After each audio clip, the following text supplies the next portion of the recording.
আসসালামু আলাইকুম, welcome back my Sadia সানাগো চ্যানেল। আজ আমি আপনাদের তৈরি করে দেখাচ্ছি চাপটি পিঠা। এর জন্য লাগবে ভাতের চাল, আর আমি 1 কাপ ভাতের চাল নিলাম।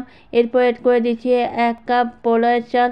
যে পরিমাণ সেদ্ধ চাল নেবেন তার হাফ কাপ পোলাওয়ের চাল নেবেন। এতে করে চাপটি পিঠা খেতে অসম্ভব ভালো লাগবে। পরিমাণ পানি দিয়ে কষলে কষলে ধুয়ে নেবেন। এমনভাবে ওয়াশ করবেন যাতে চালটা সাদা হয়ে যায়। এরপর গরম পানি দিয়ে আমি ভিজিয়ে রাখবো 2 ঘন্টার মতো।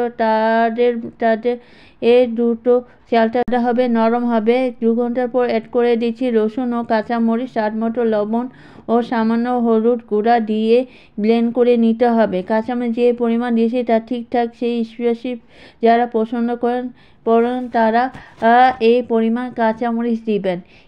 এই পরিমাণ চালের জন্য। আর যদি ঝাল কম খেতে চান তাহলে ঝালের পরিমাণ কম দিবেন। সব একসাথে ব্লেন্ড করে সুবিধা শর্টকাটে এটি হয়ে যায়। তারপর আপনি চাইলে আলাদা করে নিতে পারেন, অথবা চালের গুঁড়া পানির সাথে মিক্স করে কাঁচামরিচ রসুন আলাদাভাবে বেটে মিক্স করে নিতে পারবেন। এরপর ধনেপাতা কুচিয়ে দিলে চাপটির স্বাদটা বেড়ে যাবে। আগে থেকে চুলায় মাঝারি তাপ করে চাল ব্রাশ করে পরিমাণ মতো মিশ্রণ দিয়ে সরিয়ে ছিটিয়ে দিতে হবে। আমি ফ্রাই প্যানে তৈরি করছি, আপনার চাইলে মাটি খোলা বা তাওয়া যে কোনো কিছুতে বানিয়ে নিতে পারেন। ঢালাই যে তাওয়া পাওয়া যায় সেটাতেও বানিয়ে নেওয়া যায়। মিশ্রণ যখন দিবেন তখন তাওয়ার উপর সুন্দর একটা লুক চলে আসবে।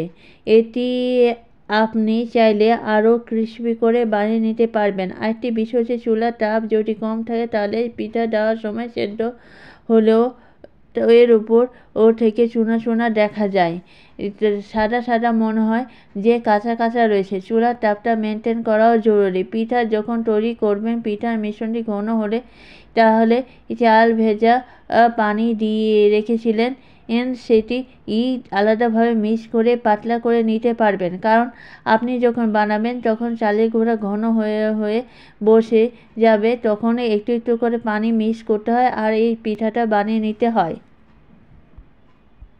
আমার আজকের রেসিপিটি ভালো লাগছে। যদি ভিডিওটি ভালো লাগে তাহলে আমার চ্যানেলটি সাবস্ক্রাইব করে পাশে বেল আইকনটি অবশ্যই ক্লিক করে দেবেন, যাতে করে আমি যখন নিউ ভিডিও দিব তখন আপনার সাথে নোটিফিকেশন পেয়ে যাবেন। ভালো থাকবেন, সুস্থ থাকবেন। আল্লাহ হাফেজ।